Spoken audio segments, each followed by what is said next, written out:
You're listening to Where You Live with Gene and Tony.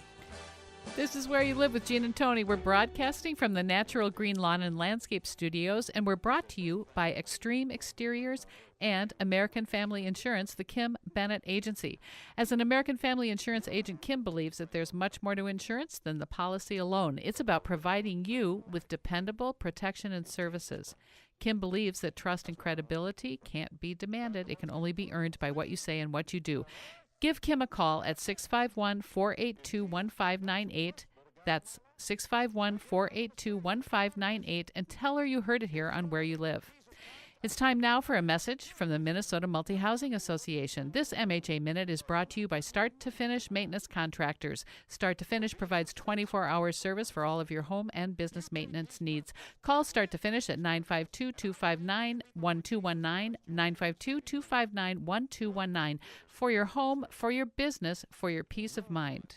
When you rent out your home, you automatically become a small business owner and are subject to all kinds of rules and regulations. Fair housing laws, rental licensing, CRPs, lead paint, radon, carbon dioxide, just to name a few. As someone who provides rental housing, you'll have to learn more about your community, your city council, and your law enforcement agencies than you ever imagined. But if you properly manage your business, you'll also become an important and positive partner in the community. The Minnesota Multi-Housing Association is the most comprehensive resource you'll find for everything you need to help you successfully manage your rental business.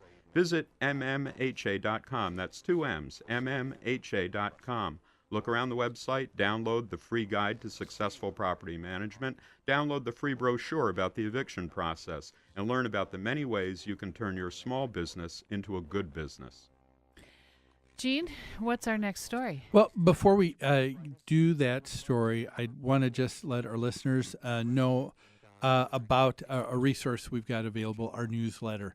We got, I think I told you before the show started, we got a very nice voicemail that was left by a listener of the show and someone who also subscribes to our bi-monthly newsletter. And they said this last issue, there's an article that I wrote that's called Lower Your Voice and Strengthen Your Argument. Okay. Just talking about how there is a need in associations and in our society for people to, instead of just labeling someone so quickly with a name and trying to vilify them, why not talk about ideas and trying to come and work on compromise, as opposed to having to make the scenario all about I win, you lose. Why can't there be a win-win? Yeah, I believe in that, and so that's a great article, folks. You need to read it. To get your own subscription, you can go online to our website, www.newconceptsgroup.com, and download a copy of past newsletters at any time. All of the ones you've written in the past are there too, Tony. But if you want your own very special copy to have mailed to you or sent electronically, give us a call at New Concepts, 952-922-2500. Ask for Lori, and she'll make sure that you start receiving that free subscription. A lot of other great information on there too about our webinars and other things that are going on with us. So take a look at that. Our next story is dealing with, I guess, your wheelhouse. It is. Tony, that of... It's those evil landlords. Landlords and dealing with renters. Yep. And this is from Irmo, South Carolina. I've never heard of Irmo before. I haven't either, but my impression is it's probably a smaller town. Yep. Yeah. And there is a concern. There is an individual. His name's Pat Donlin, and he's lived in Irmo for the last 2 years. He's not identified in the story as a landlord, so I think just a homeowner, and he's witnessed something. He said that he finds kind of interesting concerning some of the local ordinances there with the mayor that he think might be a little bit unfair to landlords. He said he's noticed that there are some homes, of course, in their township that are not being taken care of because there are irresponsible landlords. Okay. We would not deny that at all. No, I could not deny that. But he fears that the ordinances passed this last Tuesday at their town council meeting will be even more costly to residents. In other words, he's saying, you know what? I think there's going to be more of a cost than the value added here. Okay? All right. He said, if there is a good reason to do this, well, then okay. Maybe it's necessary.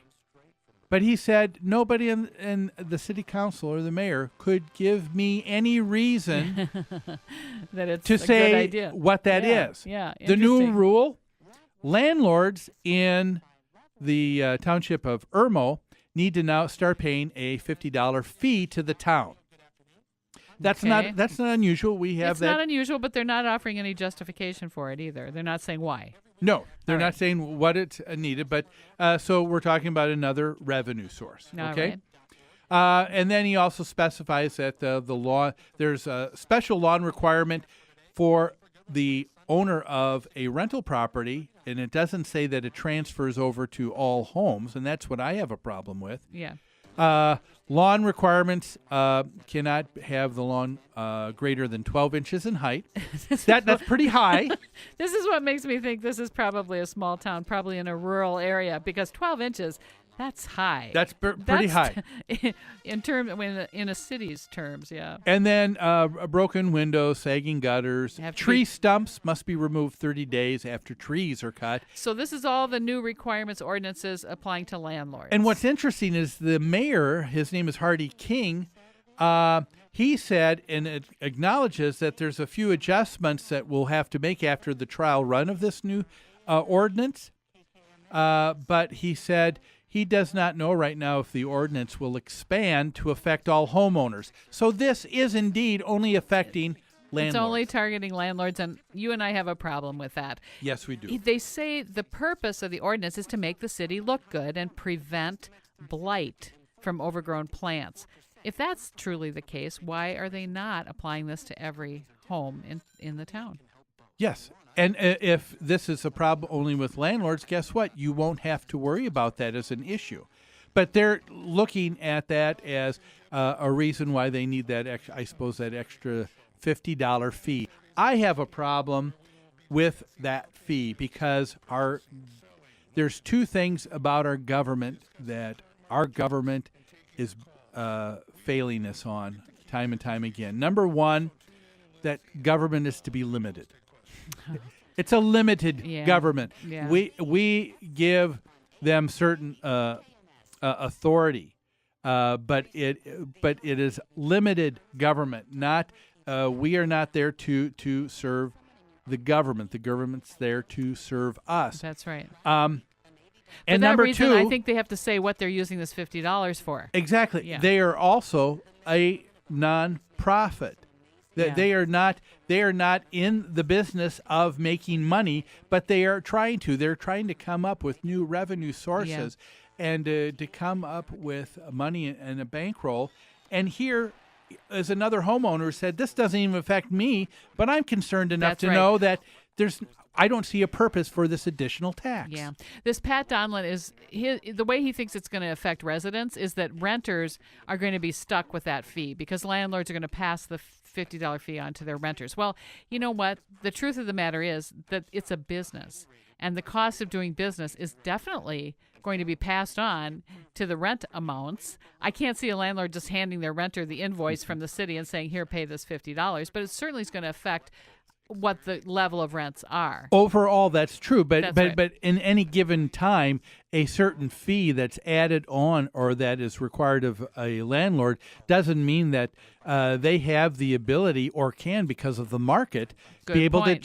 to That's a good to point. pass that on, right? That's right. I may not be able to recoup all of my costs if the market is depressed. I have to compete with all the other rentals in town. And if you want someone to be responsible, you may wish to help them in being successful. If they're successful, that means they will have some money. Yeah. And if they have money, then they can have money set aside. If money is set aside, I will say to you further that they will it will be there when those repairs need to be done. Yeah. You know? I'll tell you, the other piece of this, it is very common for cities to license rentals.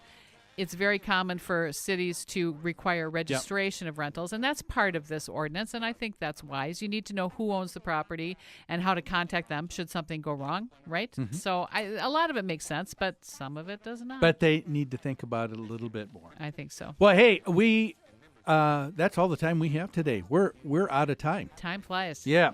Thanks for joining us. Have a great weekend, everybody. We look forward to seeing you here next Saturday on Where You Live with Gene and Tony.